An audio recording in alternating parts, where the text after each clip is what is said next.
1 in 3 lottery winners declares bankruptcy within 5 years. That is documented, verified by research. We ran the numbers on a $1 million jackpot. Real tax rates, real spending data. Here is what actually happens to the money. Every year, American lotteries pay out over $80 billion in prizes. Thousands of those are life-changing amounts. Winners appear on local news. They hold oversized checks. They talk about paying off debt and seeing the world. Most of those plans collapse within 5 years. This happened in 2002.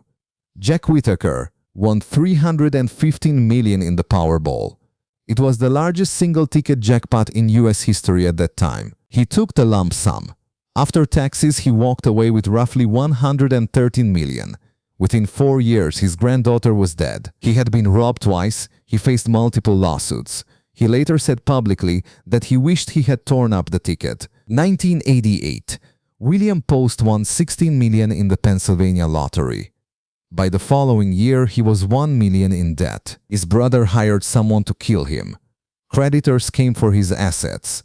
Within a decade, he was on food stamps. These are not isolated cases. Researchers at the University of Kentucky and Vanderbilt tracked nearly 35,000 lottery winners in Florida. Winners of large prizes were significantly more likely to file for bankruptcy 3 to 5 years later than winners of small amounts. The National Endowment for Financial Education estimates that roughly 70% of windfall recipients lose their money within a few years. There is a documented pattern to how this happens. Social obligations arrive first, then housing costs, then depreciating assets, then living expenses with no income to replace them. We are going to simulate that sequence on $1 million, step by step. The numbers are specific. The outcome is consistent. The scale of this problem matters. It is not the story of a few reckless people. It is a documented pattern that repeats across different price sizes, different states, and different income backgrounds. The same math applies to a $100,000 inheritance as to a $10 million jackpot. This is not financial advice. This is what the data shows. You just won. The announced prize, $1 million. The Lottery Commission asks you one question: lump sum or annuity? That choice changes the entire outcome. The annuity option pays the full price spread over 25 years. That comes to $40,000 per year. Each payment is taxed as ordinary income when it arrives. The lump sum option pays the present value of all future payments today. That present value is typically 60 to 65% of the advertised price. On a $1 million jackpot, the lump sum works out to roughly $650,000. 78% of winners choose the lump sum. The reasoning is understandable. Take the money now, invest the difference. The problem is that most people do not invest it. They spend it.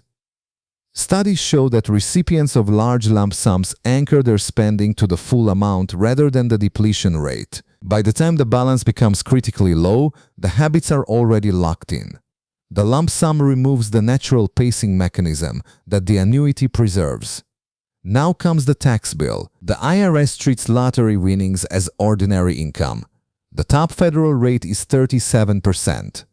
A payout of $650,000 lands you squarely in that bracket. Federal taxes, roughly $240,000. State taxes vary. We will use a combined rate of 8%. That adds $52,000 to the bill. Total tax bill, approximately $290,000. After-tax lump sum, roughly $360,000. You just won $1 million. Your real starting balance is $360,000. That is still significant. For most American households, it represents 5 to 6 years of after-tax income arriving in a single day. Here is the open loop. We are about to show you what happens next. Most people guess wrong on the largest line item. Year 1. $360,000 in your account.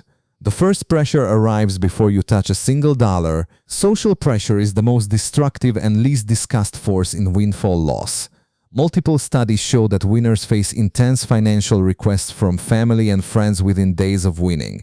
Research published in the Journal of Behavioral Decision-Making found that about 1/3 of net winnings go to gifts and loans in the first year. 1/3 of the after-tax payout comes to roughly $120,000, gone in year 1.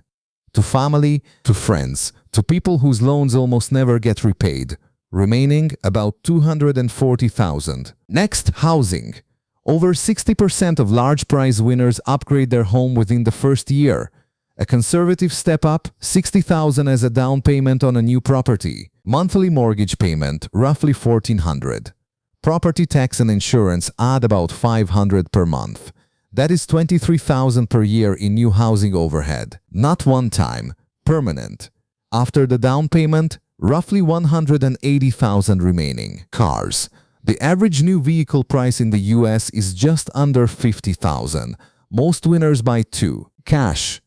2 cars, $95,000.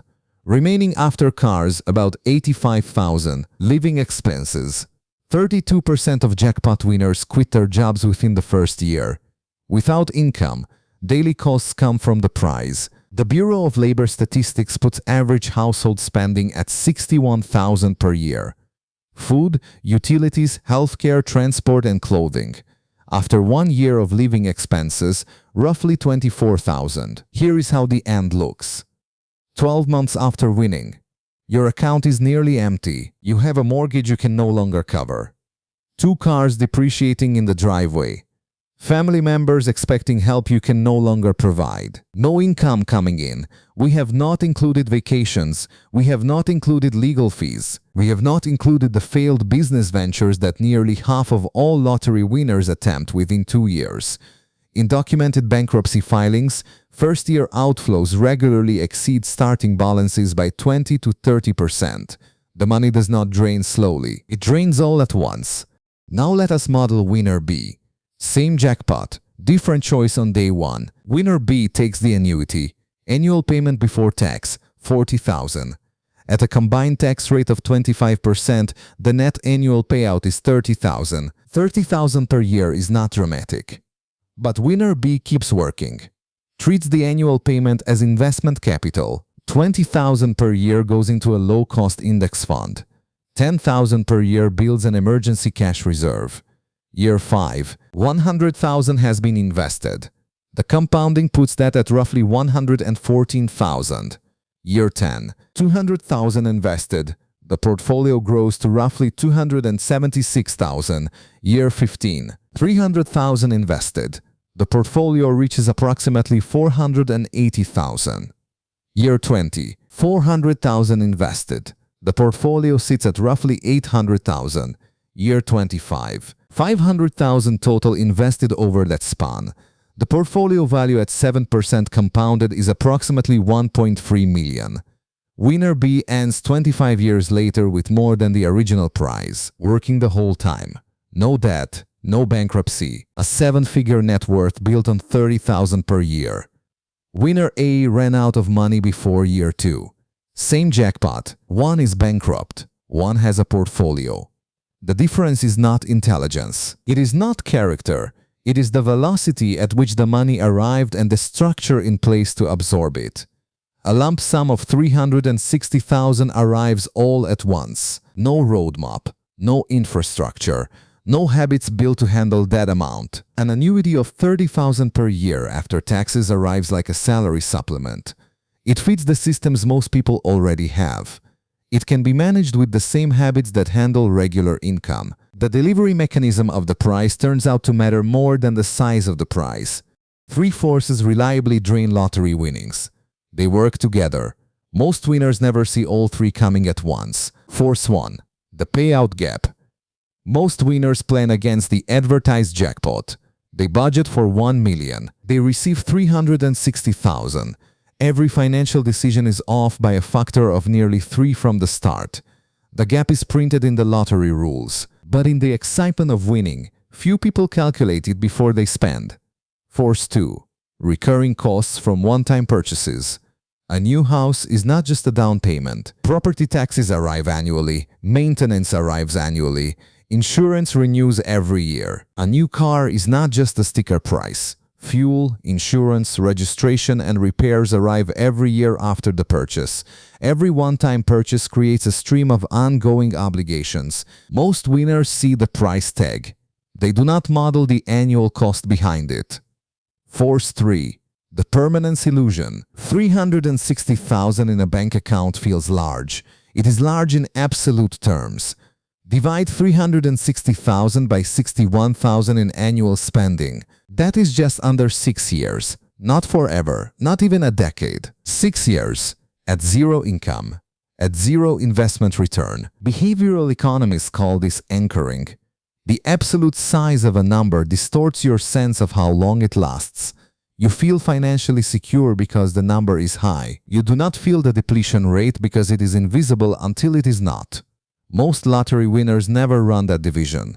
That single calculation changes everything. Lottery winners go broke because money does not transfer habits. A person who has earned 60,000 per year for 10 years has calibrated their financial judgment to that income. They know what a tight month feels like. They know what an unexpected car repair does to their cash flow. They have a practical sense of financial scale built through experience. A $1 million jackpot does not build that calibration. It builds a number in an account. A number that feels like permanent security.